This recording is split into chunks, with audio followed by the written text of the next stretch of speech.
अस्सलाम वालेकुम स्टूडेंट्स। आज का हमारे पास यूनिट है unit number 5 environment. A habitat is an area with an environment in which a species lives. ठीक है, कह रहे हैं हैबिटेट सपोर्ट है हमारी लाइफ की, वो जगह जहाँ हम आसानी से रह सकते हैं, जहाँ पे हमें आसानी से फूड मिल सकता है, वाटर मिल सकता है, शेल्टर मिल सकता है, अ सेफ इन्वायरमेंट। ठीक है, हैबिटेट को हम सिंपली वर्ड में ये कह सकते हैं, habitat is an area which is very comfortable for us. ठीक है, हैबिटेट वो एरिया होता है जहाँ पे हम कंफर्टेबली अपनी लाइफ को गुजार सकते हैं। इसके बाद हमारे पास आता है diversity. Diversity is an important for a habitat. Diversity बहुत इंपॉर्टेंट होती है हैबिटेट के लिए। डाइवर्सिटी का मतलब क्या होता है? डिफरेंस। ठीक है, किसी भी चीज़ में डिफरेंस जो होता है उसका वो होती है डाइवर्सिटी। कह रहे हैं कि अगर एक हैबिटेट में डाइवर्सिटी नहीं होगी ना, जो कमज़ोर जानवर होते हैं या फिर कमज़ोर प्लांट होते हैं वो ज़्यादा सर्वाइव नहीं कर सकते, इसलिए हमें डाइवर्स जो रहना होता है, डाइवर्सिटी बहुत इंपॉर्टेंट होती है। और इसके बाद हमारे पास क्या आता है? इसके बाद हमारे पास आता है human activity in habitat. Most animals remain with their own habitat. कहते हैं कि ज़्यादातर जो एनिमल्स होते हैं वो अपने हैबिटेट में ही रहना पसंद करते हैं। ठीक है, कुछ एनिमल्स इस तरह के होते हैं जो अपना हैबिटेट चेंज करते हैं।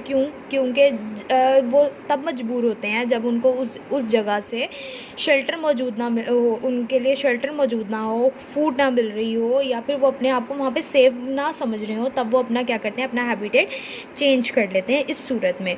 इसके अलावा जो ह्यूमन बींग्स हैं वो ज़्यादातर हैबिटेट चेंज नहीं करते हैं। हम लोग एक जगह से दूसरी जगह ज़्यादातर मूव नहीं करते हैं क्योंकि हमें हमारी रिक्वायरमेंट के मुताबिक हमें वहाँ पे हर फैसिलिटी मिल रही होती है।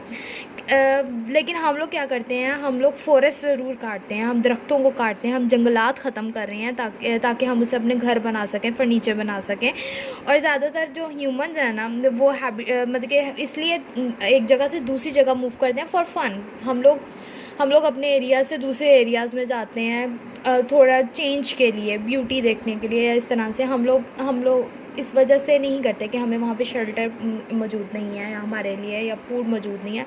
हम जस्ट फॉर फन अपने आप जो हैबिटेट है वो चेंज करते हैं फॉर फ्यू टाइम।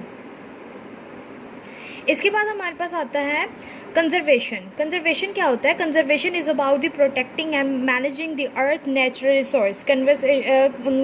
कंजर्वेशन होता है कि हम लोग अपने जो नेचुरल रिसोर्स हैं ना, जो कुदरती तौर पे पाई जाने वाली चीज़ें हैं, उनको किस तरीके से प्रोटेक्ट कर सकते हैं और किस तरह एहतियात से इस्तेमाल करते हैं।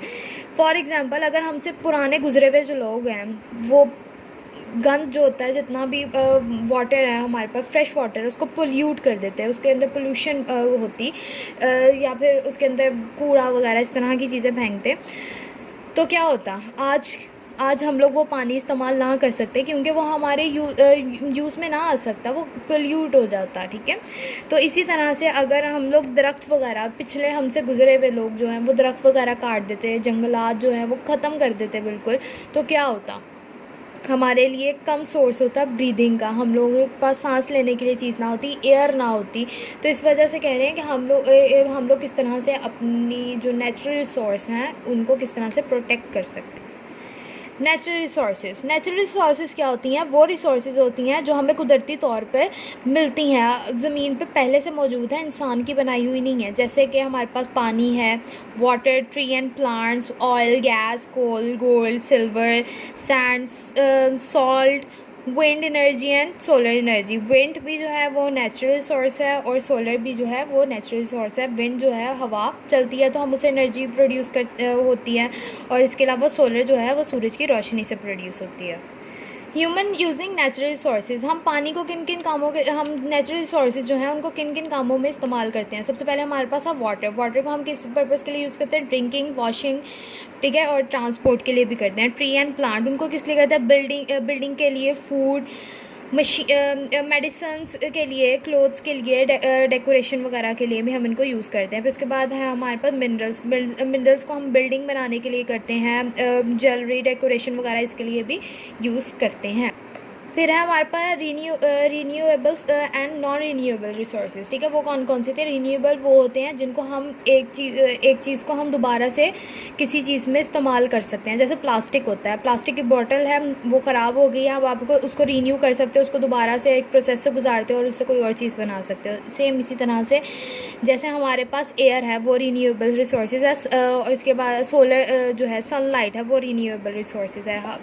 एयर को हम यूज़ कर सकते हैं इलेक्ट्रिसिटी प्रोड्यूस करने, एनर्जी प्रोड्यूस करने के लिए। इसके अलावा सोलर जो है उसको भी हम एनर्जी प्रोड्यूस करने के लिए इस्तेमाल कर सकते हैं। इसके बाद हमारे पास है non renewable resources.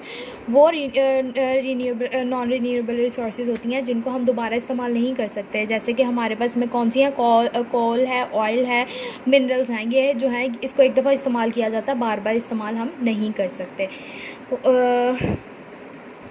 Hope so students आपको की समझ आ गई होगी। हमने इसका चैप्टर का गो थ्रू किया है। अब नेक्स्ट आप लोग इसको रीड करें, पढ़ें और समझें और एक्सरसाइज करने की कोशिश करें। उसके बाद मैं आपको इंशाल्लाह नेक्स्ट लेक्चर में एक्सरसाइज भी करवा दूँगी। खुदा हाफ़िज़।